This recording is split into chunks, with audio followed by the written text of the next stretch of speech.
ဟေမာဇလ621ရပ်ကွက်ပရဟိတအသင်းမှကြီးမှုပြီးတော့1328ခုနှစ်ကစပြီးတော့ဝါတွင်းမှာအဖိတ်နေတိုင်းတန်ဃာတော်ပေါင်း400ကိုဆွန်းလောင်းခဲ့တဲ့ပွဲသည်ဒီကနေ့8ကြိမ်မြောက်ဒီနှစ်ဆိုကြပါစို့8နှစ်မြောက်အဲ့ဒီကဲ့သို့ကျင်းပတဲ့ပွဲမှာဆွမ်းလောင်းပွဲကြီးမှာဘုန်းကြီးဟောရမယ်တရားပွဲဖြစ်တယ်ဒါကြောင့်အလုံးတကာဓမ္မတွေဒီကနေ့တော့ဖြင့်ဘုန်းကြီးတရားဟောပြလိမ့်မယ်လို့လည်းမထင်ပါဘူးဘုန်းကြီးစိတ်ထဲလည်းမဟောတော့ဘူးလို့စိတ်ဒုံဒုံချထားတယ်မိုးရီအကြီးကျယ်ရွာလိုက်တော့သို့တော်လည်းပဲပရဟိတအသင်းကလူကြီးမင်းများဘုန်းကြီးထံကားနဲ့ရောက်ရှိလာပြီးတော့ဘုရားဒီကနေ့တရားပွဲကျင်းပဖြစ်ပါတယ်မိုးရွာတော်လည်းပဲနေရာထိုင်ခင်းများဘယ်လဲဖောင်းဖောင်းမှနေသာထိုင်သာရှိလို့တရားပွဲကြီးဒီကနေ့ညမပြက်ကွက်စေခြင်းပါဘူးဘုရားလို့လာလျှောက်တော့ဘုန်းကြီးလည်းပဲကိုင်းသွားနေညာဘုန်းကြီးလာခဲ့မယ်ဆိုပြီးတော့ခုဒီကနေ့ထွက်လာခဲ့ရမိုးကအေးရာသီဥရုဒဏ်နဲ့ဆိုတော့ဘုန်းကြီးနေဒီနေ့အတန်တောင်သိပ်ထွက်ချင်မှထွက်မှာသို့တော့အော်ရင်တော့ဖြင့်ထွက်တတ်ပါတယ်ဒီလိုမျှခေါ်ရမှာပေါ့လေဘုန်းကြီးခု42နှစ်ပိုင်းရောက်လာတော့ကျမ်းမာရေးခါတိုင်းလို့မဟုတ်ဘူးနေမကောင်းဘူးရဲ့လို့လည်းမရှိပါဘူး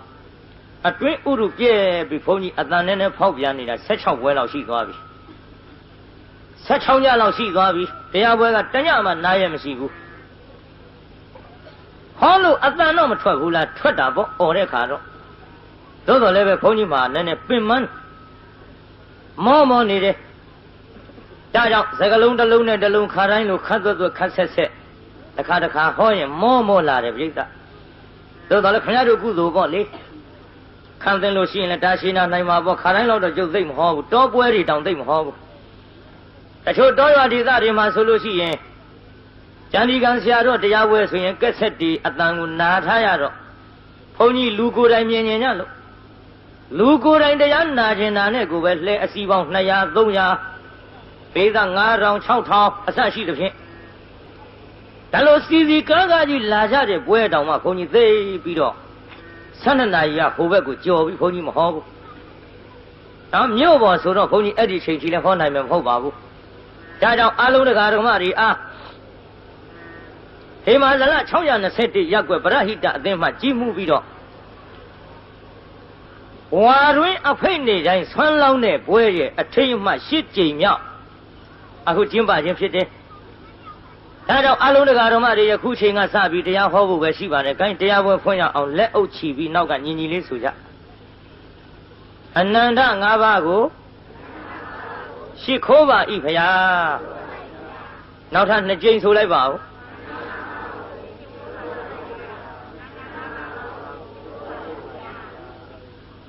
ဥသုံးညချကြမပြောငုတ်တုတ်ကြီးနေဦးမှာတရားပွဲတွေလည်းခဏနာနေပါဇက်ကရှိခိုးပါ၏ဖရာဆိုလူကငုတ်တုတ်ထိုင်နေကြွကြအစနေမှုထင်ပါရဲ့ပရိသတ်ကြီးနတ်ဖင်ကဒီလိုငုတ်တုတ်ကြီးနေဦးမလားဒီလိုပြောတာမနေဘူးပြောပြီးနတ်ဖင်ကငုတ်တုတ်ကြီးတွေတွေ့ရင်တော့ကျွတ်တို့ဒုတ်တုတ်ကြီးနဲ့ရိုက်ဖို့ရှိတယ်ဗျာဟမ်မှတ်လက်ထားကြပါညရင်ရှိခိုးစေခြင်းလားညရင်ရှိခိုးစေခြင်းလားပြိဿညရင်ရှိခိုးပါမှပေါ့တရားပွဲနာတိုင်းနဲ့ပါဇက်ကရှိခိုးပါ၏ပေါ့ဂိုင်းဒီကဲဆိုအနန္တ5ပါးရှိခိုးဖို့သတိပေးပြီးတဲ့နောက်ဆွမ်းလောင်းတဲ့ပရဟိတအသင်းကြီးအတွက်ဒီကနေ့ဒါနပိုင်းဆိုင်ရာကိုပဲဘုန်းကြီးနောက်ပိုင်းမှာအမှောင်ဘဝသူ့နောင်တဆိုတဲ့ဇတ်ထုတ်ကိုဘုန်းကြီးဟောမလို့ရေဘူးနဲ့ဖဏမပါရင်ຫນွေကာမှသိကြဒါနနဲ့သီလမပါရင်သေကာမှသိရဆိုတဲ့လောကစကားအရာခင်ဗျားတို့ကြားဘူးတဲ့အတိုင်းနောက်ပိုင်းမှာအမှောင်ဘဝသူ့နောင်တဆိုတဲ့ဇတ်ထုတ်ကိုဘုန်းကြီးဟောပေးပါရှေ့ပိုင်းမှာတော့ဖြင့်တရားနာခြင်း တရားနာကြတဲ့မန္တလေးရွှေမြို့တော်သူရွှေမြို့တော်သားများကျွတ်တို့ပုထုဇဉ်နှစ်ပိုင်းရှိတဲ့အ내ကကလျာဏပုထုဇဉ်ပိုင်းလေးဖြစ်အောင်နည်းနည်းလမ်းညွှန်ပြီးတော့လှူတဲ့တားတဲ့နေရာမှာဝန်မလေးအောင်ဆောင်ရွက်ပြီးတော့ပြုစုနိုင်ရန်အတွက်ဘုန်းကြီးဒါနာကန်းနဲ့နည်းနည်းစထားပါဒီတော့ပုထုဇဉ်လို့ဆိုတာ2မျိုးရှိမှတ်ထားကြဘေးသားကြီးပုထုဇဉ်ဆိုတာဘယ်နှမျိုးရှိဖြေကြကလေးတွေနဲ့ကြီးပြမထားနဲ့လူကြီးတွေအဖြစ်ခေါင်းငါမလေးကြော့ကြပါစို့ခရားဆိုဟိုဘက်ကယထာသံကိုသူတို့လုံအောင်မអော်နိုင်ဘူးဟောရတာကဘုရားကြီးနာကတ်လို့မိထားသံနဲ့ကားသံနဲ့လူသံနဲ့ဒီကြားတဲ့ခမရတို့အသံကထွက်ပါမှဗျကြိုးစားပြီးတော့အသံထွက်ကြဘာလို့လို့ပရိသတ်ကိုဒီလောက်ခိုင်းနေရတာတုံးဆိုတော့ခမရတို့မှန်မှဘုရားတင်မှဘုရားဖြေတဲ့အချိန်ခါမှာဘုန်းကြီးအသက်ရှူခွင့်ရပါဘုန်းကြီးမှနားခွင့်ရတရက်မှမနာပဲဟောနေတဲ့ဘုန်းကြီးဆိုတော့ခမရတို့အကူအညီပေးရလဲရောက်ပါတယ်နော်ပါရမီဖြည့်ရလဲရောက်ပါတယ်ဒါကြောင့်အသံလေးများကြိုးစားပြီးတော့ထွက်ကြတွန်းអော်ရမယ်ပြောတာမဟုတ်ပါဘူးမှန်မှန်လေးတော့လူတိုင်းထွက်ပေးပေါ့ရှက်เสียမဟုတ်ပါဘူးကြောက်เสียမဟုတ်ပါဘူးကဲဒီတော့ကောင်းပြီပုထုဇဉ်ပဲ2မျိုးရှိ2မျိုးရှိပုထုဇဉ်2မျိုးကဘယ်သူနဲ့ဘယ်သူလဲလို့ဆိုတော့အန္ဓပုထုဇဉ်နဲ့ကလျာဏပုထုဇဉ်မှတ်နော်အန္ဓပုထုဇဉ်နဲ့ကလျာဏပုထုဇဉ်ပြောကြည့်သားမအန္ဓပုထုဇဉ်ဆိုတာပုထုဇဉ်အကန့်အန္ဓပုထုဇဉ်ဆိုတာမြန်မာလိုပြန်တော့ဘယ်လိုပုထုဇဉ်ပါလဲပုထုဇဉ်အကန့်ပြည့်စုံအောင်ဖြေလိုက်ကလျာဏပုထုဇဉ်ဆိုတာပုထုဇဉ်အကောင်းကလျာဏပုထုဇဉ်ဆိုတာဘယ်လိုပုထုဇဉ်နော်ပုထုဇဉ်အကောင်းဒါဖြင့်ပုထုဇဉ်2မျိုးရှိတယ်2မျိုးကဘယ်သူတွေလဲပုထုဇဉ်အကန့်နဲ့ပုထုဇဉ်အကောင်းပါဗျာ။ကိုင်2မျိုးကဘယ်သူတွေပါလဲမှန်နော်တေသေးချာချာတရားနာတာနားထောင်ကောင်းုံလေးလာကြတာလားမှတ်မိအောင်လာကြတာမှတ်မိအောင်လာရင်ကြိုးစားမှတ်ကြဒီတော့ပုထုဇဉ်အကောင်းအကန့်ကိုဘုန်းကြီးခင်ဗျားတို့ပုထုဇဉ်အကောင်းဖြစ်စေခြင်းဟာကျမ်းဂန်ဟုသုတလေးနည်းနည်းတော့ပြောရမှာပေါ့ယတ္တခန္ဓာအာယတနာတိဗေဒေသုဥက္ကဟပရိပု္ပ္ပာယောနိသောမနတိကာရောနတ္ထိသောအန္ဓပုထုဇနောယတ္တေတံအဋ္ဌိသောကလျာဏပုထုဇနောလို့ဒီတိုင်းပြရှင်းရှင်းပြောရရင်အကျဉ်ပုထုဇဉ်ပုဂ္ဂိုလ်သည်ပင်အံလက်ကျက်ခြင်းဆွေးနွေးမေးမြန်းခြင်းနှလုံးသွင်းကောင်းခြင်းမှန်နော်မှန်နော်ပင်အံလက်ကျက်ခြင်းဆွေးနွေးမေးမြန်းခြင်းနှလုံးသွင်းကောင်းခြင်းအဲ့ဒီ3ပါးရှိနေရင်ကလျာဏပုထုဇဉ်အကောင်းလို့ခေါ်သည်ပင်အံလက်ကျက်ခြင်းဆွေးနွေးမေးမြန်းခြင်းနှလုံးသွင်းကောင်းခြင်းအဲ့ဒီ3ပါးမရှိတဲ့ပုထုဇဉ်ကိုအန္ဓပုထုဇဉ်အကန့်လို့ခေါ်သည်ဘယ်ကမှတ်စမ်းဘုန်းကြီးပြောပြီးမေးမလို့ပင်အံလက်ကျက်ခြင်းဆွေးနွေးမေးမြန်းခြင်းနှလုံးသွင်းကောင်းခြင်းကြိုင်ပြောကြည့်တာညီညီလေးပင်အံလက်ကျက်ခြင်းဆွေးနွေးမေးမြန်းခြင်းနှလုံးသွင်းကောင်းခြင်းကဲနှစ်ခေါက်လောက်ထပ်ဆိုသားမှာနောက်က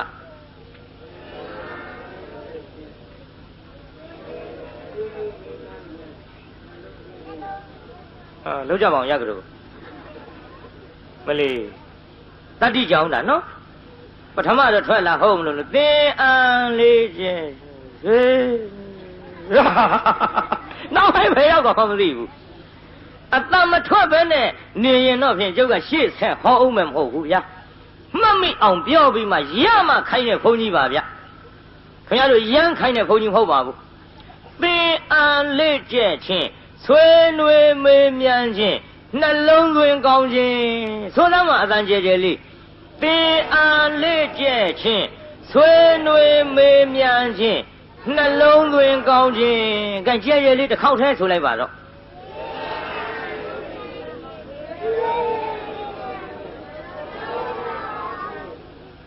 မှတ်မိဗလားအိမ်ပါပါမလားလမ်းခလုတ်တိုက်လို့မြန်ပြောင်းမလားဟ ဟာကလေးတွေကတော့ပြောက်ဟုတ်တယ်လူကြီးတွေငိမ့်နေပုံထောက်တော့ကျုပ်တော့ပြောက်လိုက်မယ်ထင်တယ်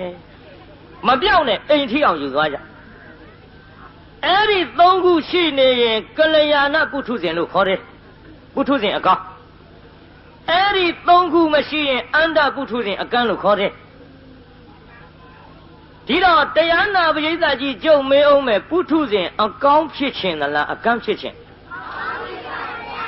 ဟေးအကောင်ဖြစ်ခြင်းရင်ဘယ်နှခုရှိရမှာတော့ဟေးသုံးခုပါဆိုနှစ်ခုကဘာလာလိုက်ပြီပြောခဲ့ပြီးသားဟဲ့ပုထုဇဉ်အကောင်ဖြစ်ခြင်းရင်ဘယ်နှခုရှိရမှာသုံးခုခုနကပြောခဲ့တယ်ဘယ်သူတွေပါလိမ့်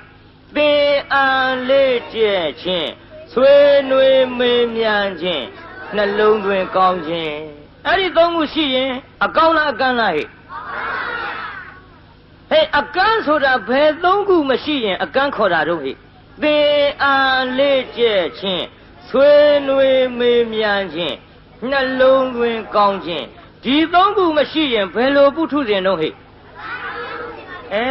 အကန့်ပုထုဇဉ်ဒီတော့တရားနာပရိသတ်ကြီးဒီကနေ့တထိုင်နဲ့တရားနာရင်ကလျာဏပုထုဇဉ်ဘိုင်းလေးရောက်အောင်တော့ပို့ထားရတယ်ဗျာပရိသတ်ကြီးဘုန်းကြီးပြောတာလေးတွေကိုပရိသတ်ပါဇက်ကလိုက်ဆိုပြီးတော့ရအောင်သင်အန်လက်ကျက်ခြင်းကောမရှိဘူးလားပရိသတ်ခင်ဗျားတို့တခုရှိသွားပြီ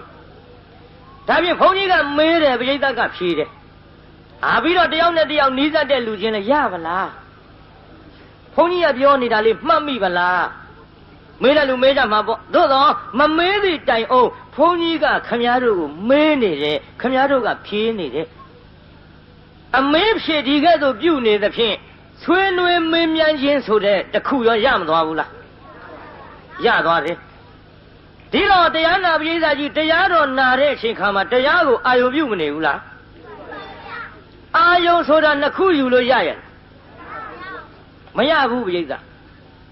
အာယုံဆိုတာနှစ်ခုယူလို့မရဘူးတစ်ခုတည်းသာယူလို့ရ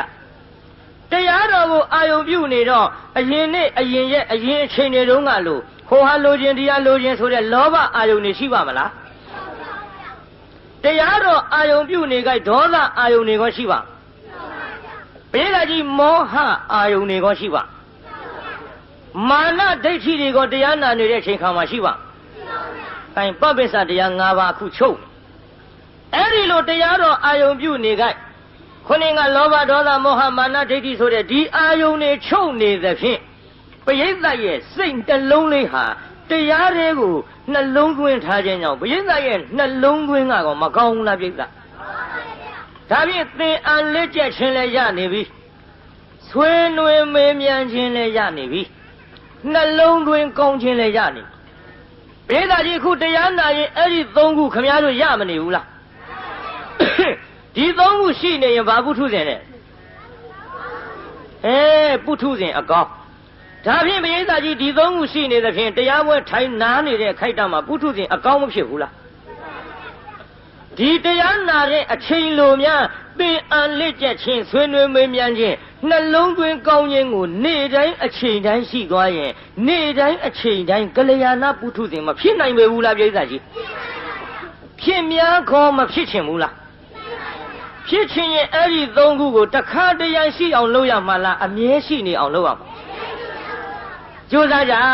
ဗျခုဘုန်းကြီးရှိတော်ပုထုဇဉ်အကောင်းမြအိမ်ပြန်ရောက်ရင်ကန်းအောင်မှာ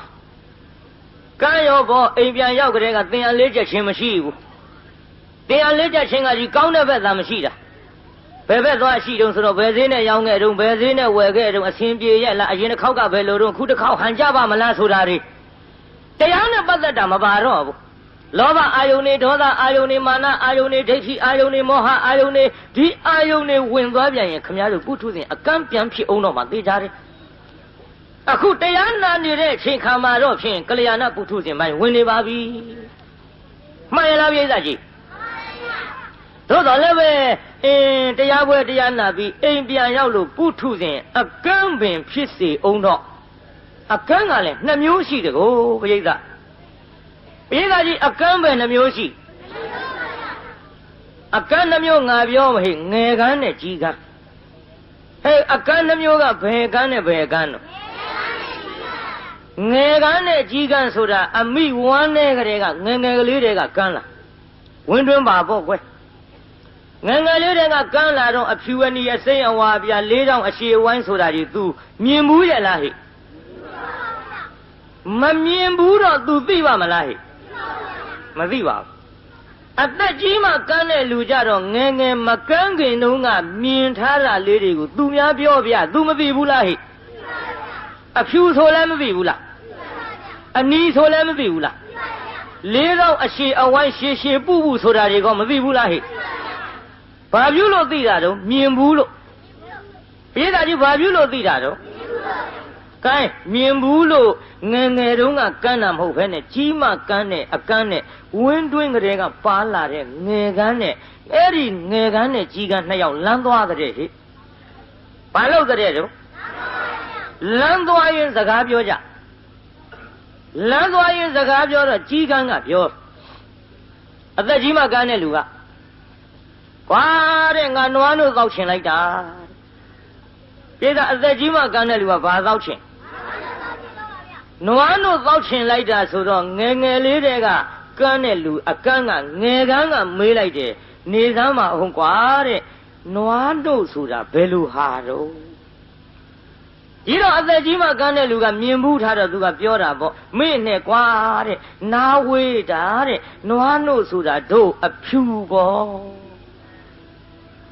ဒီတော့ငယ်ငယ်လေးတွေကကန်းတယ်မမြင်ဘူးတဲ့လူကထပ်ပြောတယ်နေစမ်းမအောင်ကွာတဲ့အဲ့ဒီအဖြူကဘယ်လိုဟာတော့လမ်းတော့ဆုံးပုံမပေါ်မင်းနဲ့ကွာတဲ့ပြောရတာလက်ဝင်တာတို့အဖြူဆိုတာထုံးခဲကြီးလို့ပေါ့ဒီတော့ဟောပြန်မေးတဲ့နေစမ်းမအောင်ကွာတဲ့ထုံးခဲကြီးကဘယ်လိုဟာတော့ဒီလမ်းဆုံးပုံမပေါ်ဘူးမင်းကွာတဲ့ပြောရတာဟန်မကြလိုက်တာအကန်းချင်းလူလည်းလှုပ်တယ်လည်းမအောင်မင်းနဲ့ဟေးဟောအဖြူဆိုတာတို့ဗျိုင်းကလေးလို့ပေါ့ကွာဒီတော့ဟောပြန်မေးတယ်နေပါအောင်ကွာတဲ့အဲ့ဒီဗျိုင်းကလေးကဘယ်လိုဟာတော့ကဲမင်းပါဇက်နဲ့ပြောနေလို့တော့အကန်းချင်းဆိုတော့လေမြင်အောင်မကြည့်တတ်တော့ကြွကြတာဟောလက်နဲ့ကင်ကြည့်ရအောင်ငါပြမှာဟောတာဗျိုင်းလေးကွာဒီနေရာကနှုတ်သီးกว่าဒီနေရာအတောင်မှန်กว่าဒီနေရာခြိတော့กว่าမလက်ကလေးကောက်ကွေးပြီးတော့ပြလိုက်လက်ကလေးကောက်ကွေးပြီးတော့သေသေးချာချာပြလိုက်တော့ငယ်ကန်းကစမ်းကြည့်ပြီးတော့ဘာပြောတော့ဟင်းမင်းနွားတို့မတော့ချင်ပါဘူးကောက်တိကောက်ကွေးကြီးတဲ့ကဲငယ်ကန်းနဲ့ကြီးကန်းမကွာဘူးလားပြိဿဟေးအကန်းချင်းတော့အတူတူပဲမဟုတ်လားဟေးဒါပေမဲ့လို့အသက်ကြီးမှကန်းတဲ့ကြီးကန်းကမြင်ဘူးတာမှန်သမျှပြောပြရင်မသိဘူးလားဟဲ့ဟာငယ်ငယ်လေးတုန်းကကန်းတဲ့လူကမမြင်ဘူးတော့ကိုဘယ်သူပြောပြပြသူသိဖို့လွယ်ပါမလားဟဲ့ဒါကြောင့်တရားနာပရိသတ်ကြီးကျုပ်တရားဝဲမှာအခုခမည်းတော်ပုထုဇဉ်အကန်းမဟုတ်ခဲနဲ့တရားနာနေတဲ့အခိုက်အတန့်မှာတော့ဖြင့်သင်အံလက်ကျက်ခြင်းဆွေးနွေးမေးမြန်းခြင်းနှလုံးသွင်းကောင်းခြင်းအဲ့ဒီသုံးပါးရှိနေလို့ယခုတော့ဖြင့်ကလျာဏပုထုဇဉ်ဖြစ်ပါပြီတဲ့သို့တော်လေတရားပွဲကြီးကပြန်သွားတဲ့အချိန်ခါမှာအိမ်ပြန်ရောက်တော့လောဘအာယုန်ဒေါသအာယုန်မောဟအာယုန်တွေဝင်လာပြန်တဲ့ဖြင့်ပုထုဇဉ်အကန့်မဲ့ပြန်ဖြစ်လိမ့်မယ်ဟာဒီလိုပုထုဇဉ်အကန့်မင်ဖြစ်လင့်ကစားအကန့်မင်ဖြစ်လင့်ကစားငယ်ကန်းမဟုတ်ဘဲနဲ့ကြီးကန်းနဲ့တူတယ်ဟူ၍မှတ်ကြပြေးတာကြီးမင်းရအောင်ငယ်ကန်းကြိုက်လားကြီးကန်းကြိုက်အေးငါလည်းဖမ်းမပေးနိုင်ကွာကြအသားတော့မဲတယ်နော်အဲ့ဒီကြီးကန်းကြီးလည်းမအောင်မေးနဲ့ဟေ့အသက်ကြီးမှကန်းတဲ့အကန်းကိုဆိုလိုတယ်ကြီးကန်းကအသက်ကြီးမှကန်းတဲ့အကန်းကမြင်ဘူးတာမှန်သမျှပြောပြလို့သိကြလို့ပေါ့ကွယ်တို့ပရိသတ်ကြီးတရားတွေနာပြီးတော့နောက်ရဲ့ပုထုဇဉ်အကန်းပြန်ဖြစ်အောင်တော့နာဘူးတဲ့တရားတွေကိုဘဟုတုတရလာသဖြင့်သူများပြောပြရင်တရားနာပရိသတ်ကြီးမသိနိုင်ဘူးလားပရိသတ်ဒါဖြင့်ပရိသတ်ကြီးငယ်ကန်းနဲ့တူသလားကြီးကန်းနဲ့တူ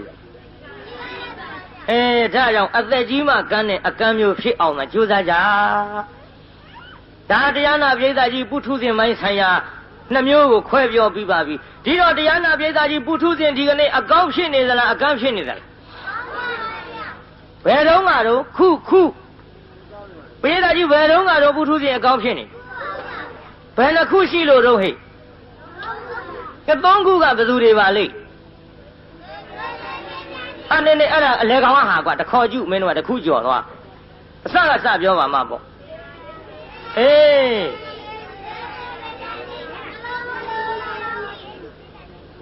လူကြီးသားကြီးပဲကလေးတွေကလျှော့ပေးပါဦးဟုတ်တယ်ဗျာအတန်ကြားလေးကလူကြီးသားကြီးပဲကလေးတွေကလျှော့ပေးပါဦးမှာပေါ့ကျုပ်ပြောတာတစ်မျိုးကြီးနော်လူကြီးသားကြီးလဲဆိုရဲကလေးတွေကလျှော့ပေးပါဦးမှာပေါ့သဘောပေါက်တော့ပါတယ်ဗျာနော်အတန်ထွက်ကြစမ်းပါဗျာရှက်စရာမဟုတ်ပါဘူးကောင်းတဲ့အတန်ဒီအတန်မျိုးထွက်ကောင်းပါခင်ဗျားတို့မရှက်သင့်မကြောက်သင့်တဲ့နေရာရှက်ကြောက်နေရှက်သင့်ကြောက်သင့်တဲ့နေရာကြတော့ဖေတော့မောင်တော့နဲ့သေခြင်းဆိုကာလနာမွေဆိုလောင်မီးဆိုတာတွေကြတော့မရှက်နိုင်ကြတော့ဘူးဒါကြောင့်ဘုရားကိုတော်မြတ်ကြီးကအဝေတဗမိဘာယတိဘာယိတဗေနဘာယရေဘယဘယဝိမုံလာတေတံတိဒုက္ခနာလဘတိကြောက်တဲ့ကြောက်ထိုက်ကြောက်ကောင်းတဲ့တရားတွေကိုမကြောက်တော့မကြောက်တဲ့မကြောက်ထိုင်မကြောက်ကောင်းတဲ့တရားတွေကိုတော့ကြောက်နေသည်ဒါကြောင့်အရှက်အကြောက်မှားနေလို့ရှိရင်တော့တံတိဒုက္ခနာလဘတိခင်ဗျားတို့လိုချင်တဲ့နိဗ္ဗာန်ရရှိဖို့မလွယ်တော့ပြီလွယ်ပါမလားပြိဿကြီးကဲဒီတော့အတန်လေးတွေကြိုးစားထွက်ပါဗျာဒါလေးမှတ်မိသွားပါပြီပုထုဇဉ်နှစ်ပိုင်းခွဲပြဒီကနေ့တော့ရှေးပိုင်းဝိပဿနာလည်းများများဟောနိုင်မှုပြိဿနော်ဟေမာဇလ621ရပ်ကွယ်မှာပရဟိတအသင်းကြီးကဝါတွင်တရင်အဖိတ်နေတိုင်းမှာကျွတ်တို့အဖိတ်နေတိုင်းတန်ဃာတော်400ကိုဆွမ်းလောင်းခဲ့တဲ့8ကြိမ်မြောက်မှာဟောရသဖြင့်ဆွမ်းလောင်းတဲ့ကိစ္စမပြင်းမရကြပါနဲ့လို့ဒါကိုကျုပ်များများတိုက်တွန်းပါအောင်မပြင်းကြပါနဲ့ဆွမ်းလောင်းတဲ့ကိစ္စမန္တလေးရွှေမြို့တော်တော့ဘုန်းကြီးတို့ကယုံကြည်ပြီးသားဖြစ်ပါတယ်။ဘာဖြစ်လို့လဲမန္တလေးမြို့ကတရားသိကောင်းအခုကြာဏီကံဘုန်းကြီးတို့ကိုယ်တိုင်မန္တလေးမြို့မှာ9နှစ်တိုင်စာသင်ခဲ့ရမန္တလေးမြို့မှာပညာခုံမိပြီးတော့စာသင်ခဲ့တဲ့အတော်အတွင်းမှာမန္တလေးမြို့သူမြို့သားတွေလောင်းတဲ့ဆုံးကွန်းကိုဖုံးပေးပြီးတော့ပညာသင်ခဲ့တဲ့ကျန်ဒီကံဆရာတော်ဆိုတာဟာဒီကနေ့မန္တလေးမြို့သူမြို့သားများကိုကျေးဇူးဆက်လို့မကုန်နိုင်သေးပါခင်ဗျားတို့ကျေးဇူးကြောင့်မန္တလေးမြို့မှာနေပြီးတော့ပညာတွေသင်ကြားနိုင်တယ်ဒါကြောင့်အခုကျန်ဒီကံဆရာတော်ဆိုလင့်ကစားကျန်ဒီကံဆရာတော်လို့သိနေကြပေမဲ့လို့နေရီမှာထွက်ခေါ်တဲ့ချိန်ခါမှာကိုပညာခုံမိခဲ့တဲ့မြို့သူမြို့သားတွေကျေးဇူးဆက်တဲ့အနေအားဖြင့်ရွှေမန်းဓမ္မကတိကကျန်ဒီကံဆရာတော်ကျုပ်မန္တလေးမြို့ကိုအမိတတ်ထားတချို့ကလည်းကျန်ဒီကံသိကိုမသိဘူးတောရွာဒေသဆိုတော့ကျန်ဒီကံဆရာတော်တရားဟောကောင်းလှတယ်ပြောတယ်ဆိုပြီးမန္တလေးမြို့လာပင့်မန္တလေးမြို့ပေါ်ကျန်ဒီကံကျောင်းတိုက်လျှောက်ရှာရတာမူနောက်လို့ဘယ်မှမတွေ့ဘူးကျန်ဒီကံဆိုတာကျုပ်မန္တလေးမြို့ပေါ်တယ်ထင်တာကိုရှေ့ကတတ်ထားတာကရွှေမန်းဓမ္မကတိကကျန်ဒီကံဆရာတော်ဆိုတော့မန္တလေးမြို့ပေါ်ကျန်ဒီကံကျောင်းတိုက်လျှောက်ရှာတယ်ဘယ်မှမတွေ့နောက်မှတယောက်မေးနဲ့တောဒေသမှန်သူတို့သိကြဒါကြောင့်ဆွမ်းလောင်းပြီးတော့တန်ဃာတော်အရှင်မြတ်များကိုလှူခဲ့တန်းခဲ့ကြတဲ့မြို့သူမြို့သားတွေဆိုတော့ဘယ်လိုအန္တရာယ်မျိုးဖြစ်စေကမူမန္တလေးမြို့မှာဂလိန်ကလေးကြီးကျယ်တော့ကျွတ်တို့မျက်စိအောက်ခမရတို့မျက်စိအောက်အခုအသက်တိုင်နေလာခဲ့ကြတယ်ကျွတ်တို့မန္တလေးမြို့ဟာအသက်သာဆုံးလို့ဖြစ်နေပါတယ်ဗျာအသက်သာဆုံးလို့ဖြစ်နေတယ်ပြိဿအခုအေယော်ဒီမြည်ရည်ကြီးလိုက်တဲ့လှုပ်နဲ့နှစ်ကြိမ်တိုးပြန်ကျသွားပြီဒါတော့မန္တလေးမြို့အတွက်ကတော့ဘုန်းကြီးတို့ကယုံကြည်တယ်ဒါမြောက်ပြောနေတာမဟုတ်ပါဘူးမြောက်ပြောနေတာမဟုတ်ပါဘူးတစ်မျိုးလုံးလည်းသိတယ်သံဃာတော်အရှင်မြတ်တိုင်းလည်းသိတပြေလုံးလည်းသိမန္တလေးမြို့သည်ဒုတိယမြို့တော်ခေါ်ပေမဲ့လို့သာသနာရေးနဲ့ပတ်သက်လာတော့နံပါတ်1ဆွဲတဲ့မြို့မန္တလေးတစ်မြို့လုံးမှာရှိတဲ့သံဃာတော်အရှင်မြတ်များကိုဆောင်းဝအောင်ကျွေးနိုင်တဲ့မြို့ဆံ9 ချက်8ချက်အချိန်တုန်းကလည်းပဲဒီသံဃာတော်တွေကိုပင်လျင်မိမိတို့စားရသမျှနဲ့တကယ်တမ်းကျွေးလာခဲ့တဲ့မြို့ဒါကြောင့်မန္တလေးမြို့ကသံဃာတော်အရှင်မြတ်များရဲ့မိခိုအားထားရသာသနာတော်ကြီးရဲ့ဗဟိုမန္တိုင်တစ်ဖွဲမန္တလေးရွှေမြို့ဟာဗမာပြည်မှာဖြင့်တရားနာပိဿနံပါတ်1ဆွဲတဲ့မြို့ပါဗျာဒါခမရတို့အသိမို့ကျုပ်ထုတ်ပြောနေကြမလို့ပါဘူးယဉ်ကျေးမှုနဲ့ပတ်သက်လာတော့လေတရားနာပိဿမန္တလေးမြို့နံပါတ်1ဆွဲပါတယ်ကျုပ်ဓာတ်တွေလည်းခဏထည့်ပြောတယ် ဘာလို့လို့လဲမန္တလေးမြို့ပေါ်မှာရေပက်ကြတဲ့တရားတွင်ဘယ်လိုပင်ခွက်ကြီးခွက်ငယ်စီပိုင်းတွေတဲပြီးပက်ကြပိုက်ကြီးတွေနဲ့ပက်ကြပြီမယ်လို့ဘုန်းကြီးတွေရေမပက်တာမန္တလေးမြို့ကျုပ်မန္တလေးမြို့ပေါ်ကဖြတ်သွားတယ်တရားနာပိဋကမြင့်ငယ်ဘက်သွားတရားဟောတဲ့တရားတွင်ကျုပ်ရေတစ်စက်မှမစင်ဘူးဘယ်စင်မတုံးပိဋကမန္တလေးမြို့ကသာသနာအလံတက်ထားရင်သိကလေးတွေကစားပြီးတော့ဘုန်းကြီးရေုံပက်ဘူးဒါပေမဲ့နော်ကားလာရင်တော့သူတို့ပက်ချင်လို့ခွက်တွေနဲ့ရွယ်ကြကျုပ်လည်းတရားတွင်တရားမဟောပါဘူးဇုတ်ပင့်လို့လိုက်သွားရေပက်လိုက်လို့ရေဆိုတာတော့သိမကြောက်ဘူးတရားနာပိဋကဟောတယ်ခွက်ကြီးနဲ့မဲရွယ်ပြီးသဲသဲမဲမဲကြီးချင်းနေတာကိုကျုပ်ကြောက်ခမည်းတော်ရေဘက်ခံထွက်တဲ့လူတွေကျုပ်အံ့ချင်းနေတာပက်လိုက်တော့လေရေစင်တာဘာမှမဖြစ်ဒါပေမဲ့ချင်းနေတာကိုကျုပ်ကြောက်ကလေးတွေထွက်ပြေးလာကြတာဟေးလာပြီကွာလာပြီကွာလာပြီကွာဆိုထွက်ပြေးလာကြတယ်သာသနာအလံလဲမြင်လိုက်ရောကလေးတွေသူတို့ချင်းထိန်သွားတယ်လူကြီးကဆုံးမတယ်မထင်နဲ့ဟေးကောင်လေးသာသနာအလံနဲ့ကွာဟေးပဲကြနဲ့ကွာဟောသူတို့ချင်းထိန်သွား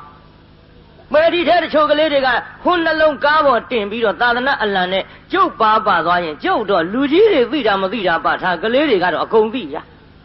ဟေးကောင်လေးပဲကြနဲ့ကွာကျန်ဒီကဆရာတော်ကွာကျန်ဒီကဆရာတော်ကွာ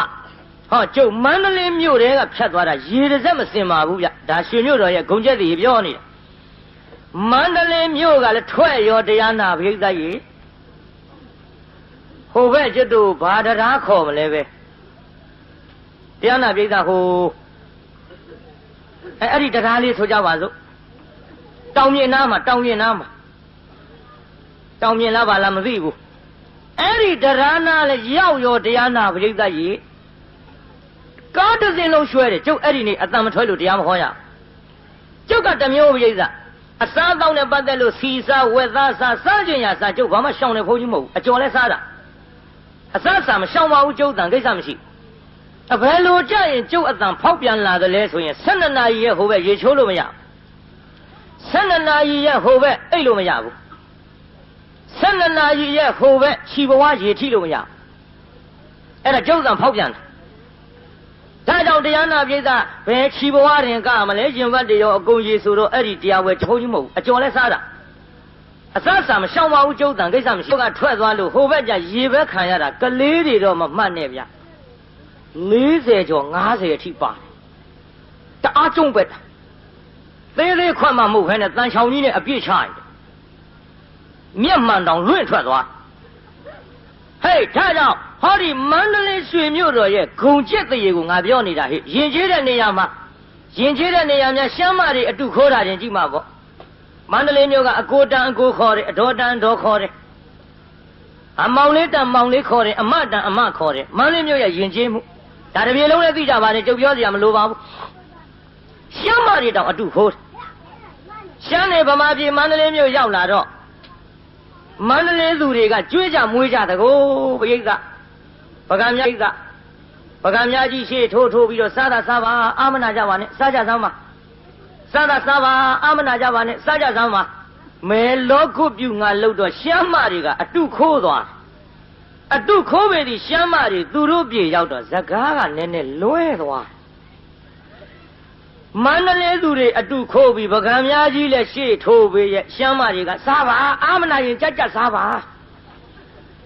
အာမနာရင်ကြက်ကြက်ကြီးစားပါနှစ်ယောက်မဲ့လူလက်ယွန့်သွားတဲ့ဒါကြောင့်မန္တလေးသူတွေကိုရှမ်းမတွေတောင်အတုခိုးတာပါပြိဿယဉ်ကျေးတဲ့နေရာမှာကံဒီတော့ကောင်းပြီလေအဲ့ဒါလို့ယဉ်ကျေးတဲ့မြို့သာသနာတော်ကြီးမိတင်းနေထိုင်တဲ့စာသင်တိုက်ကြီးတွေမှာတန်ဃာတော်အရှင်မြတ်များကိုဆောင်းဝအောင်ကျွေးတဲ့မြို့ဒါကြောင့်ဆွန်းလောင်းတဲ့နေရာမှာရွှေမြို့တော်ကြီးမန္တလေးမြို့မှာရွှေဗလာမှုအနာကွတ်စရာမလိုတော့လဲပဲကျွတ်တို့ကပူတယ်လို့မရှိတာမဟုတ်လို့ထပ်ပြီးသတိပေးရပါတယ်ဗျာဆွန်းလောင်းတဲ့ကိစ္စမပြင်းကြီးကြပါနဲ့အဲဆိုကြပါစို့ဟေမဇလရ621ရပ်ကွက်ကပရဟိတအသင်းကနေပြီးတော့လူဒါတို့တော့လှူလိုက်ပြီလေလူကြီးတွေလောင်းတာပဲဒီအတွက်မျိုးအတွက်ပါနဲ့လူကြီးတွေလောင်းပြီးတာပါပဲဒီစီမျိုးနဲ့ရမထားနဲ့ဆွန်းလောင်းတဲ့ကိုယ်တိုင်ကိစ္စမှာတဟတိကကိုယ်တိုင်လူရင်ပို့ပြီးကျေးဇူးရှိတာဒီအတိကလေးနဲ့ကိုယ်တိုင်လူကျင်တဲ့စိတ်ကလေးတွေကိုများစွာမွေးကြ မကောင်းဘူးလားပြိဿကြီးတချို့သိပြင်းတာနော်သိပြင်းတာပြင်းတော့ဘသူတွေများစွာပြင်းတော့ဆိုတကားတွေပို့ဆိုးတကားကြီးတွေကြကြကယူဆိုင်ကြဗျခင်ဗျားတို့နောက်ကောက်ကြမနော်နောက်ကောက်ကြတာရှင်းရှင်းပြောရရင်များကျမ်းဂန်နဲ့တွေ့ရကျွတ်တို့တာဝရိန္ဒနတ်ပြည်မှာနတ်သားတစ်ယောက်နတ်သမီး1000တောင်ရှိတယ်ဗျတကားတို့ခင်ဗျားတို့သနာလို့ပြောနေတာနောက်ကောက်ကြနေမယ်ကဲနတ်သားတစ်ယောက်နတ်သမီး1000နဲ့ဗျနတ်ပြည်နတ်သားနဲ့ပြီဘာပြုလို့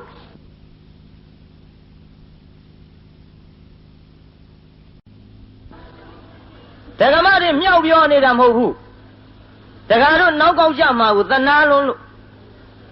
ကြည့်လေခုတရားပွဲကြည့်ဒကမတွေများဥပုပ်ကြောင်းသွားကြည့်ဒကမတွေများ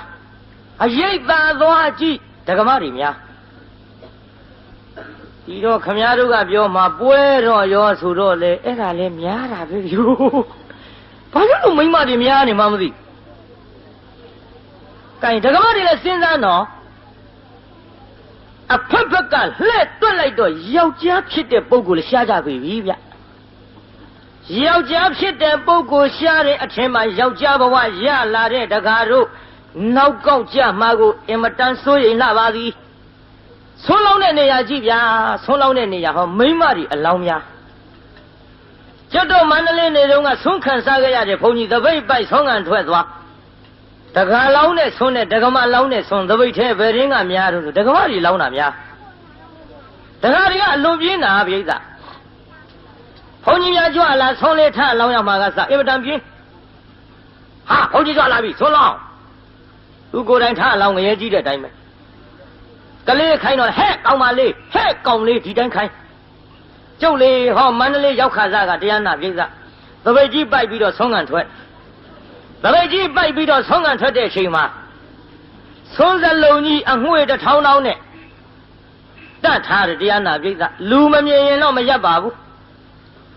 လူမြင်တော့ကျွတ်တို့တောကတက်ကြီးပွားတဲ့ပွဲစားနဲ့တူပါရဲ့ရောင်တုံးကြီးနဲ့ထိုင်းနေဆေးဘောလေးကြီးလက်ကြားညှက်လို့လက်ဖက်ရည်ချမ်းမကန်တောက်ကျုပ်ကဝင်ရရောပရိသတ်ကြီးဆုံးစလုံးကြီးမြင်လို့ဝင်ရတော့တကယ်ဆိုကိုယ်တိုင်ထလောင်းလိုက်ပါလားမလောင်းဘူးဗျပြင်းပုံပြောနေဟေးတော်ကြီးကိုတော်လေးဆုံးရနေတဲ့ဆုံးထွက်လောင်းပါတဲ့မနိနေဘူးလှပြီမဲဘုန်းကြီးလူတွေနဲ့တူတယ်ဗျမနိဆိုတာအုတ်ခေါင်းပြောတယ်ဟေးတော်ကြီးဆုံးထွက်လောင်းပါကိုတော်လေးမနိနေဘူးလှပြီအိမ်ထဲကတခွန်းနဲ့မကြဘူးနှစ်ခွန်းပြောတော့နဲ့တော့ဆုံးလောင်းတာငရဲကြီးတာကြလို့ကျုပ်ချက်တုံးပြုတ်တုံးမအားလက်လို့ကိုယ်တိုင်ထွက်လောင်းလိုက်ပြီးရောအဲ့ဒါလို့မအားသေးဘူးဆိုတော့လေအဖိုးကြီးမနေတာတော့ဆုံးစလုံးကြီးကိုင်းပြီးတော့ဆုံးထွက်လောင်းလာဆုံးထွက်လောင်းတော့လေရိုးရိုးမဟုတ်ဘူးဗျတရားနာပြိဿမြေကြီးနဲ့ဘောက်ဘက်နဲ့တယောက်တည်းရံဖြစ်ထွက်လာမြေကြီးနဲ့ရံဖြစ်တာ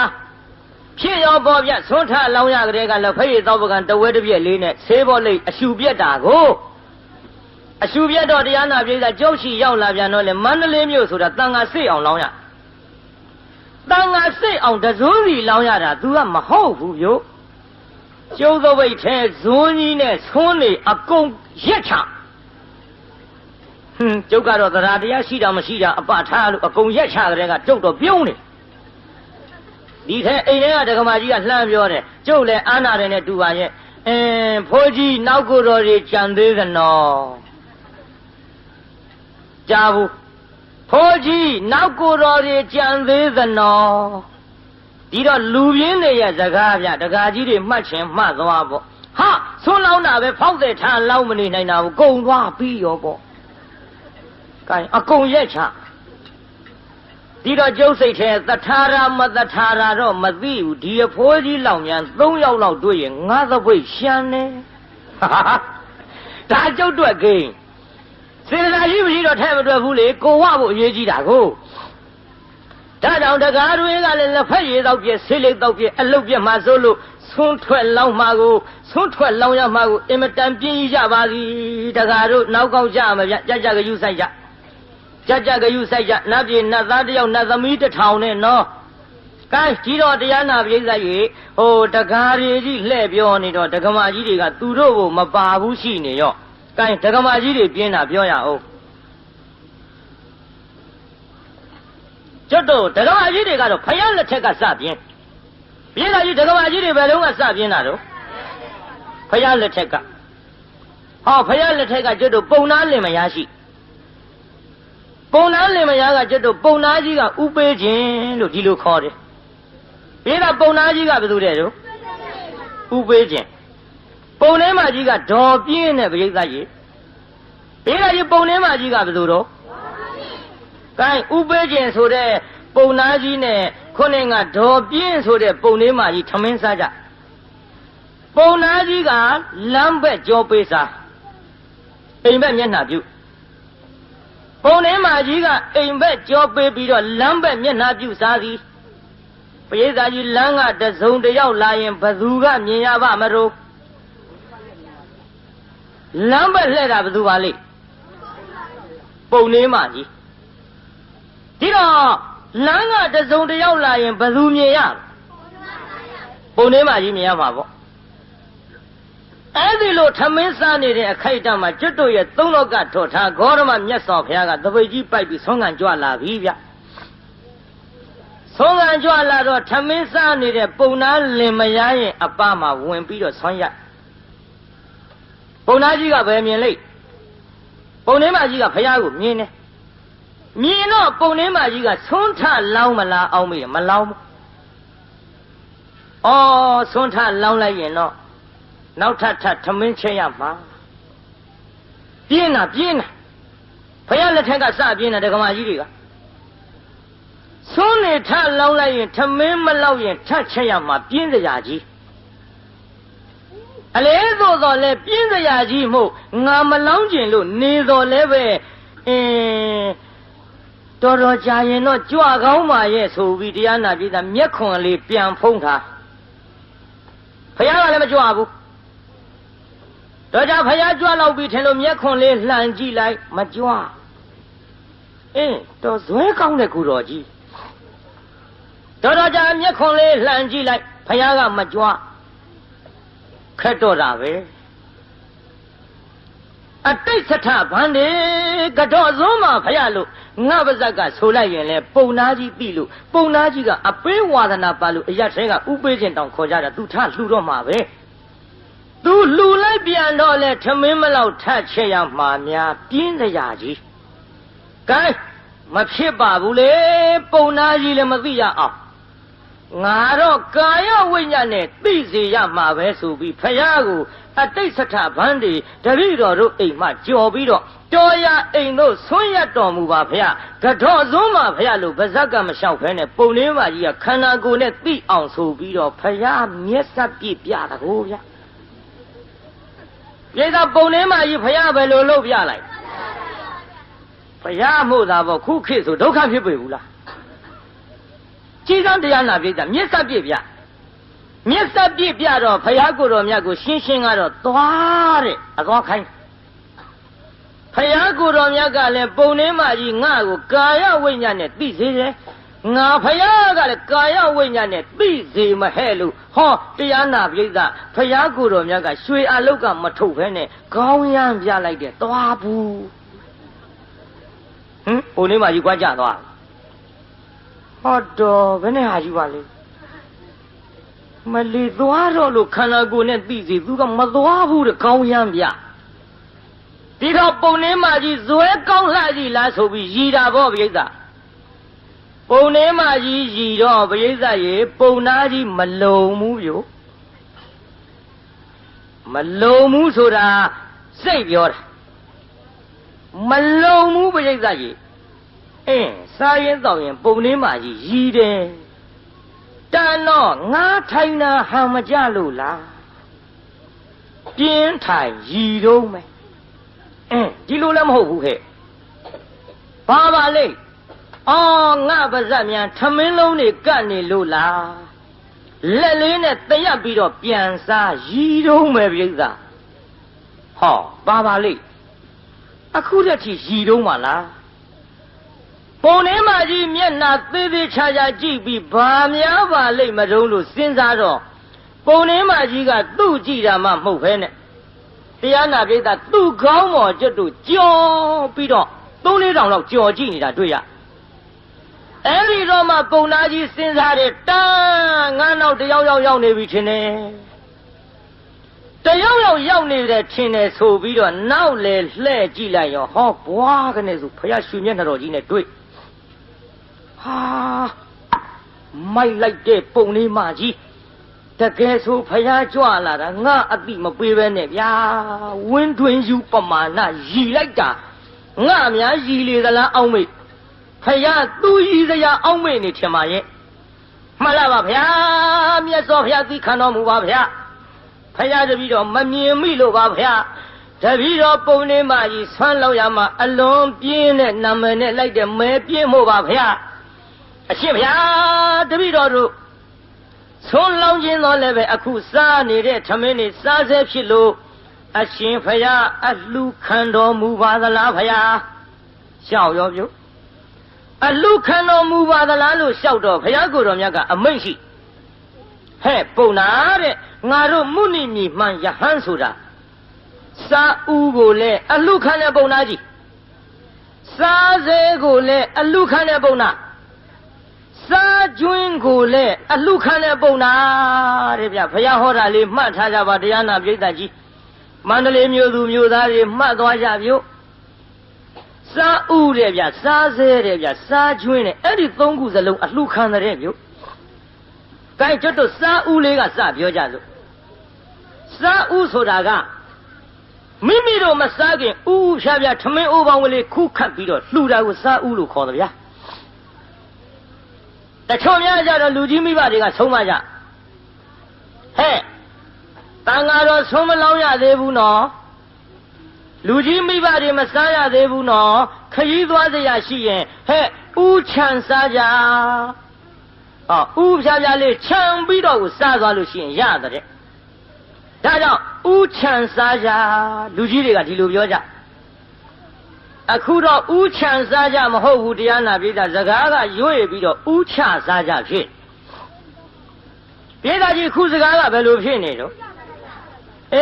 ဥချစားကြဆိုတဲ့အတိုင်းခုခေတ်လူတွေကလည်းဥဖြားဖြားကြီးအကုန်ချကြိတ်ကြတော့တာပဲစကားကလွဲကုန်တာကိုမှတ်ကြနော်ဥချံစားကြ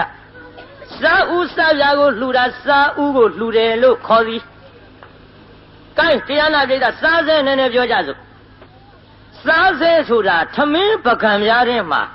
ထမင်းနေဟင်းနေဘလဝေကလေးလိုနယ်ပြီးတော့စားနေတဲ့အခိုက်အတန့်တန်ဃာတစ်ပါးကြွလာလို့အဲ့ဓာတွေကိုမသက်မပြတ်နှိုက်လူတဲ့စားဆဲကိုပြောတာမဟုတ်စားဆဲဘုန်းကြီးပြောမယ်နားထောင်ကြည့်စားဆဲဆိုတာလေထမင်းစားကြတဲ့ကိုကလှူမဲ့စေတနာကရှေ့ပြေးထားပြီးသားငါထမင်းစားနေတဲ့စားစေအချိန်ကာလမှာအလှကံပုဂ္ဂိုလ်ရောက်လာရင်လှူမဲ့ဆိုတဲ့ရည်ရွယ်ချက်ရှိပြီးသားဒါကြောင့်ထမင်းစားတဲ့အချိန်ခါမှာတရားနာပိဋကဟောပကံများတဲ့ကိုလေထမင်းတွေအကုန်လုံးဟင်းစားဟင်းနာဖြစ်အောင်မစားဘူးထမင်းလေးတစ်ပိုင်းကိုပကံများဟိုဘက်မှာတတ်တတ်ပုံပြီးတော့ကိုယ့်ဘက်ကတစ်ပိုင်းကိုသာလျှင်စားတယ်ပိဋကဟိုဘက်တစ်ပိုင်းကိုဟင်းစားမလူရဘူးတဲ့အကယ်၍အလှကံပုဂ္ဂိုလ်ရောက်လာလို့ရှိရင်ငါစားစေရောက်လာရင်လှူမယ်ဆိုတဲ့စေတနာနဲ့အဲ့ဒါလိုစားနေတဲ့အခိုက်အတန့်ကိုစားတဲ့ပကံများတွေကဟိုပဲအစွန်းကတန်တန်ပြန်ပြန်ထားတဲ့ထမင်းကိုပိုင်းထားတဲ့ထမင်းကိုလှူနိုင်တဲ့အဲ့ဒါစားစေလှူတယ်လို့ခေါ်တယ်ပြိဿမှတ်သွားကြနော်လှူကောင်းပုံတွေလှူကောင်းပုံတွေကလေးလိုနယ်ထားတဲ့ထမင်းစားဟင်းစားတွေနဲ့ရောထားတာတွေကိုလှူတာပြောတာမဟုတ်ဘူးဗျစားစေကဒါလို့ဆိုသဘောပေါက်ပိဋကကြီးသဘောပေါက်ဗလားကဲစားကျွင်းပြောကြအောင်စို့စားကျွင်းဆိုတော့မိမိတို့စားလို့မကုံလို့ပကံများတွေကဟိုတဆုပ်တီတဆုပ်လန့်ပက်တဲ့ထမင်းစားများကိုလှူတာကိုစားကျွင်းလှူတယ်လို့ပြောတယ်မဟုတ်ဘူးနော်မဟုတ်ဘူးပြိဿသတိထားကြစားကျွင်းဆိုတာဘယ်လိုဟာပြောတာပါလိစားကျွင်းဆိုတာလေထမင်းစားကြတဲ့ကိုကငါတို့တအိမ်သားလုံးထမင်းစားပြီးတောင်မှတန်ဃာတစ်ပါးဆွန့်ချိန်မိကြွလာရင်ဆွန့်ကတ်နိုင်အောင်ဆိုပြီးတော့ဒီမဲ့ထမင်းအိုးတဲ့ခူးတဲ့ရောင်းမနဲ့ဟင်းအိုးတဲ့မကော်ဘူးတဲ့ပြိဿ ဟင်းအိုတဲ့ကော်တဲ့ဇွန်းနဲ့ထမင်းမခူးတဲ့ပြိဿကြီးငါတို့တအိမ်သားလုံးစားပြီးတောင်မှတန်တန်ပြတ်ပြတ်ကျွင်းကြမ်းနေတာကိုတန်ဃာတစ်ပါးကြွလာရင်ဆုံးကတ်နိုင်အောင်ဆိုတဲ့စေရနာရှိပြင်းနဲ့တမင်သက်သက်တန်တန်ရှင်းရှင်းချွင်းချမ်းစေတဲ့ဆွမ်းကိုလှူတာကစားကျွင်းကိုလှူတယ်လို့ခေါ်သည်မှတ်ကြဗျစားကျွင်းလဲအလူခံတဲ့ဆိုပြီးကိုမကုံလို့ပကံများတဲ့တလုံးနှလုံးနယ်ထားတာတွေဟိုပက်မဲ့ဒီပက်မဲ့ဟာကိုလှူတာမျိုးမဟုတ်ဘူးဗျတချို့ကလည်းပယုတ်ဒုက္ခပြောတတ်တယ်မကောင်းကြောင်းဖို့တဲ့မလုပ်ပါနဲ့ဗျဘုန်းကြီးတွေဆိုတာကောင်းကောင်းစားနေကြခင်ဗျားတို့သိကြသားနဲ့ဒါကြောင့်ပြိဿကြီးစားဦးရဲ့စားစဲရဲ့စားကျွင်းရဲ့သိပလားပြိဿကြီးပြိဿကြီးသဘောပေါက်ပလားဖြေကြသမ်းပါပြိဿကြီးသဘောပေါက်ပလားဒီလောက်ဆိုတော်သေးခင်ဗျားတို့နေနိုင်တာအဲ့ဒီလိုဘုရားကိုယ်တော်များလည်းမိတ်လိုက်ပါလေရောမှတ်လားပါဗျာဘုရားတပည့်တော်သည်စားစဲဖြစ်တဲ့ထမင်းတွေကိုဆောင်းအဖြစ်လှူဒန်းမရစေပါဗျာလို့တန်တန်ပြန့်ပြန့်ပိုင်းထားတာကိုပုံနာကြီးကအကုန်ထား၍လှူလေတော့သည်ပြိဿလှူပြီးတော့ဘုရားကိုကြော့ပြိဿရေလှူပြီးတော့ဘုရားပုံနာကြီးကြော့မှတော့ပုံလေးမကြီးလည်းမနေနိုင်ဘူးရှစ်ခိုးတဗျကျုပ်လေတရားနာပြိဿအဲ့ဒီဇတ်ထုတ်ကိုကျုပ်စာမေးပွဲဖြေတုံးကဘာသာပြန်ဖြေရတကောဗျ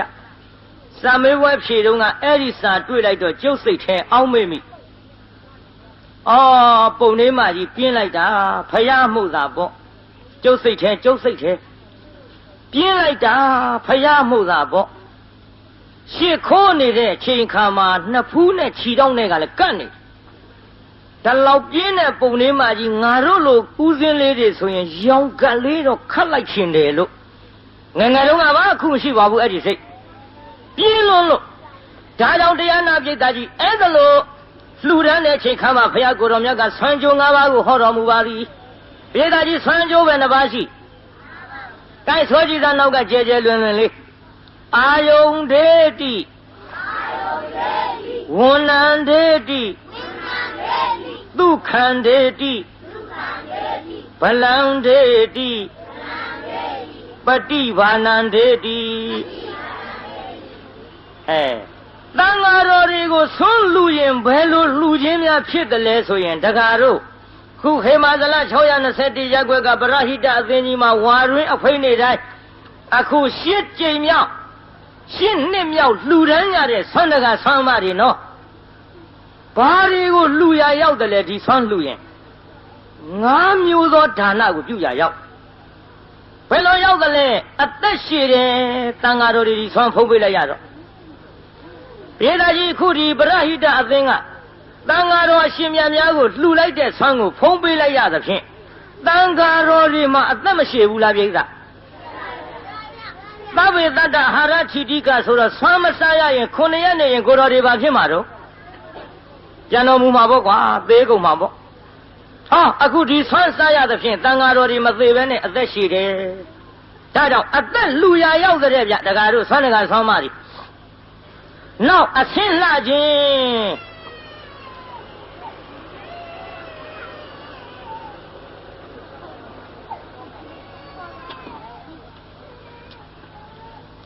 မှတ်ထားတော့နောက်တစ်ခုကအဆင်းလှခြင်း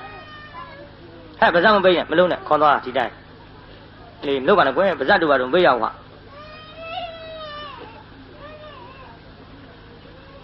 ငိုမှာပဲငိုပေးစီကိစ္စမရှိဘူးဘေးရလည်းမျက်စောင်းထိုးနဲ့ကိုငယ်ငယ်တုန်းကလည်းငိုတာပဲဟုတ်သားပဲကိုလည်းငယ်ရကကြီးတာငိုမှာပဲကျုပ်တရားဝဲကစုံတဲ့ကလေးရောယောက်ျားရောမိန်းမရောသားသက်မအေရောစုံအောင်တာနာပေါ့ဗျငိုတော့ရထားတာပေါ့တိတ်တော့ဆက်ဟောတာပေါ့ရပါတယ်ဒီထက်တချို့မိန်းမတွေကဆင်ခြင်မြင်းကြီးကကန်းတာအလွန်ပဲတရားတော့နာကြမှာရဲ့တဲ့ကလေးငယ်လို့များမနာရဘူးဆိုရင်ခင်ဗျားတို့မိန်းမတွေသေအထိတရားနာရမှာမဟုတ်ဟုတ်သားပဲအရင်တယောက်မှမကြည့်သေးပဲနဲ့နောက်တယောက်ကဘယ်လိုလုပ်လို့ငဲငယ်လိုက်လာမှမသိသေတော့နာရမှာမဟုတ်ဘူးဘာလို့တော့ညငိုတော့ရထားတာပေါ့တိတ်တော့ဆက်ဟောတာပေါ့ကဲဆက်ကြပါစို့ဗျကြားနေရောအဆင်းလူရရောက်တဲ့ဗျပရိသတ်ကြီးကိုဆွမ်းမဖုံးပေးရတဲ့ကိုတော်နဲ့ဆွမ်းဖုံးပေးရတဲ့ကိုတော်နဲ့ဘယ်ကိုတော်ကလှ မင်းတို့သိပါတယ်ကွာဆွမ်းစားရမှလှတာပေါ့ကွဆွမ်းမစားရပိန်ချုံပြီးတော့အယိုးပေါ်အရေးတင်အကျော်တွေပြိုင်ပြိုင်ထလို့ဘယ်လှမတော့ကွဒါကြောင့်တန်ဃာတော်ဆွမ်းလှူရတာဟာအရှင်းလှအောင်လှူရလဲရောက်တဲ့တကားတို့ဆွမ်းတကားဆွမ်းအမတွေမှတ်ထားကြနောက်ပြီးတော့ချမ်းသာကြီးခြင်းတဲ့တန်ဃာတော်တွေဆွမ်းလှူရတယ်ဆိုတာစိတ်လည်းချမ်းသာတယ်ကိုယ်လည်းချမ်းသာစိတ်ချမ်းသာကိုယ်ချမ်းသာဖြစ်အောင်ချမ်းသာတရားတွေကိုပေးစွန့်လှူဒန်းရလဲရောက်တယ်နောက်ပြီးတော့တခါခွန်အားကြီးခြင်းပရိသတ်ကြီးဟိုဆွမ်းဖုံးပေးတဲ့ကိုတော်နဲ့ဆွမ်းမဖုံးပေးတဲ့ကိုတော်ဘယ်ကိုတော်ကခွန်အားကောင်းလို့ဆွမ်းစားရမှခွန်အားဗလားပြည့်ဒါကြောင့်ခွန်အားလှူရလဲရောက်တဲ့ဗျနောက်တစ်ခုကတရားနာပရိသတ်ကြီးတန်ဃာတော်အရှင်မြတ်များ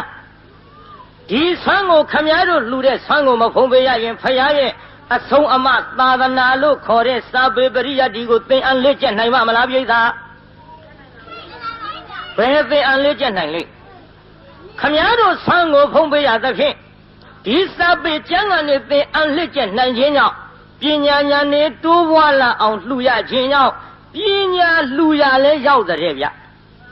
ဒါကြောင့်တရားနာပရိသတ်ခမည်းတော်မန္တလေးမြို့ကနေပြီးတော့ဆွမ်းဒါနာကြီးပြုကြတဲ့ပုဂ္ဂိုလ်တွေတန်ဃာတော်အသက်ရှည်အောင်ဆွမ်းလှူရခြင်းကြောင့်အသက်ရှည်တဲ့အကျိုးတရားတွေခမည်းတော်ခံစားရမယ်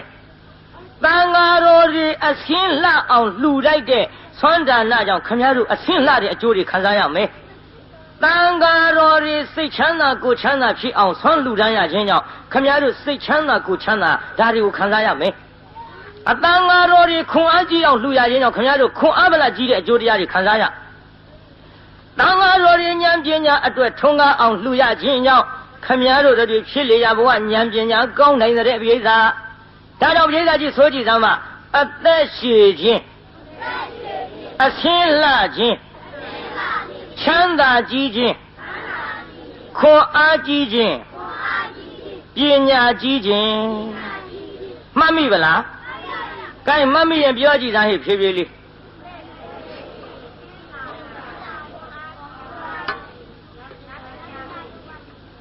ဟောကြားတဲ့တစ်ခုချောင်ထွက်သွားချမ်းသာကြီးခြင်းတစ်ခုရော့နေရဲ့အလေးနောက်တဲ့သွားမှာပါနော်တစ်ခုရော့သွားတယ်နော်ကဲပြေးသားကြီးဘုန်းကြီးနဲ့ပြိုင်သူဆိုကြည့်သားမှာအသက်ရှည်ခြင်းအရှင်းလှခြင်းချမ်းသာကြီးခြင်းခွန်အားကြီးခြင်းပညာကြီးခြင်းဒါခင်ဗျားတို့မန္တလေးမြို့မို့ရိုးရိုးဟောနေတာမြင်းကြံတော့ကတော့ရိုးရိုးဟောမရလို့ကျုပ်ရေးခဲ့ရဗျာစီးကြိုက်ဝါကြိုက်ဆိုတဲ့ကရှင်းရှင်းပြောရရင်သချင်းဗျ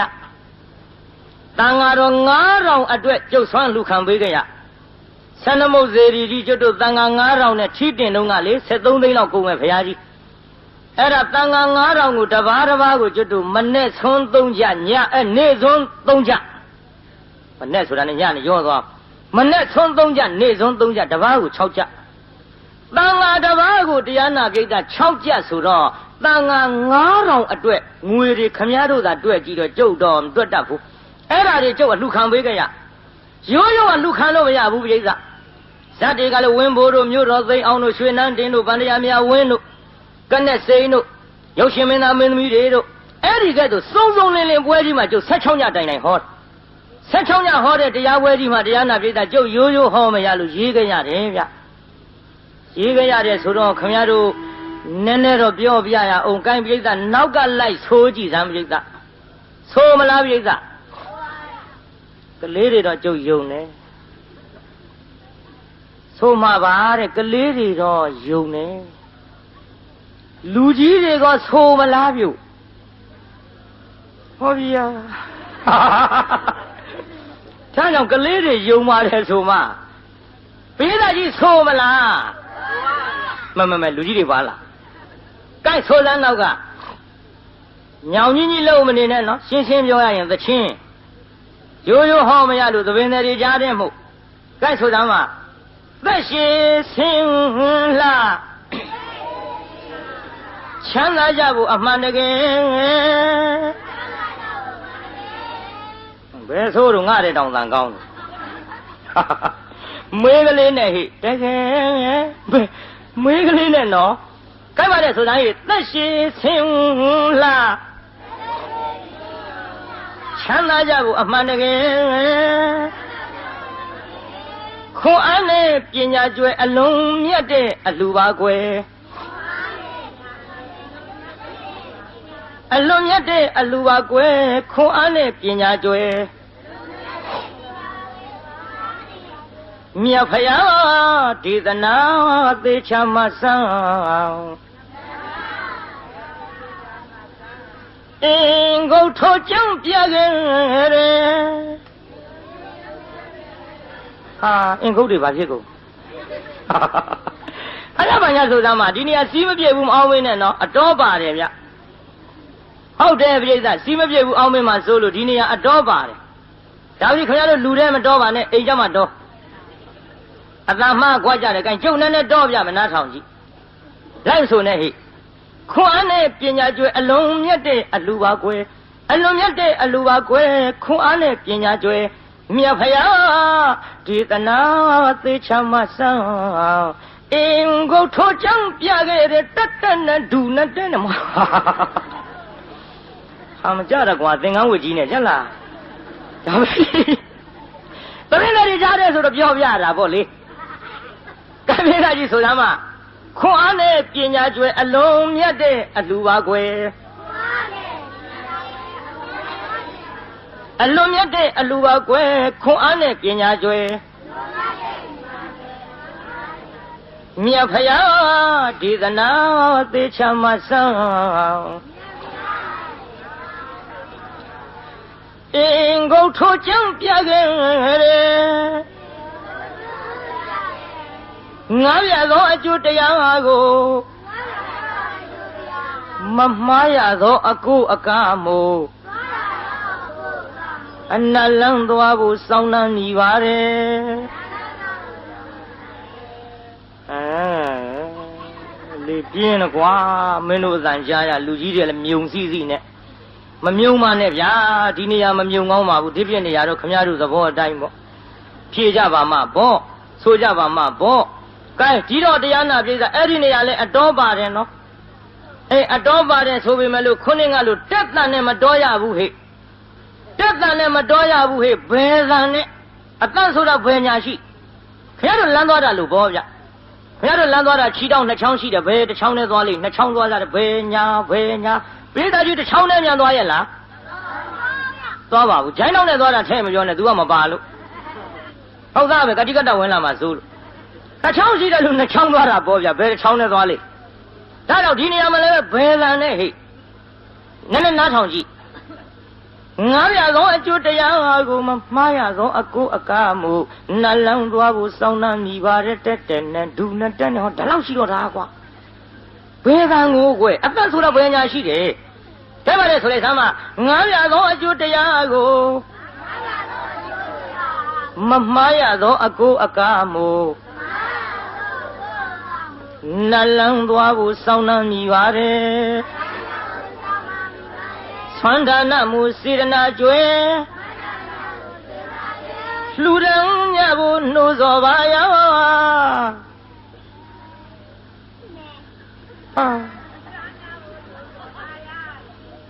ဒီလိုလုပ်ပါမှာပေါ့တချို့ကလူလေတွေဒဲတလုံးနဲ့ကတ်တုတ်တကြော်လည်းမကြော်တော့ပဲနဲ့အစအဆုံးဆိုဒဲ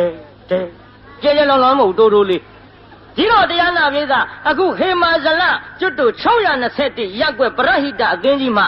ဆွမ်းလုံးရတဲ့ဆွမ်းတကဆွမ်းအမတွေအတွက်ဟိုတန်ငါ9000အတွက်ကျုပ်တဘာကိုမနဲ့ဆွမ်း3ချက်နေဆွမ်း3ချက်တဘာ6ချက်အတွက်ငွေတွေအလူခံပေးကြတဲ့တုန်းကရေးတဲ့စာကလေးကိုကျုပ်ဖောက်တယ်ချရပါလားဗျာ